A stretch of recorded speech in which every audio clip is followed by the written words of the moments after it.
একসময় হাওড়ার এই কারখানা থেকে রশি গেলে তবেই টান পড়ত পুরীর জগন্নাথ দেবের রথে। এক আধ বছর নয়, 1971 সাল থেকে বজায় ছিল এই ধারা। করোনার সময় তাতে বিরতি পড়ে। তারপর আর পুরী থেকে 220 মিটার লম্বা রথের রশির অর্ডার আসেনি হাওড়ার আলমপুরের এই কারখানায়। তাই রথের দিন যখন গুন্ডিচা মন্দিরে যাওয়ার প্রস্তুতি নেন পুরীর জগন্নাথ দেব, তখন দীর্ঘশ্বাস পড়ে এখানকার শ্রমিকদের।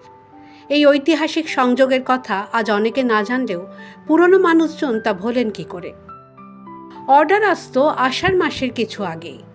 দুদিনের মধ্যে সে রশি প্রস্তুত হতো। কেউ মজুরি চাইতেন না বেশি, কেউ রাত জেগে কাটাতেন শুধু এই গর্বে যে ভগবানের রশি তার হাতে তৈরি হচ্ছে।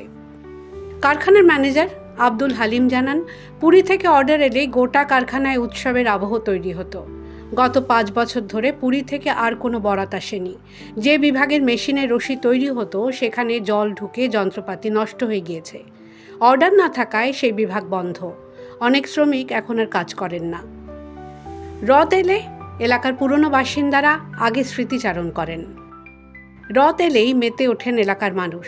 শুধু এক সময়ের গৌরব চলে যাওয়ায় কারখানার কর্মীদের দীর্ঘশ্বাস গাঢ় হয়।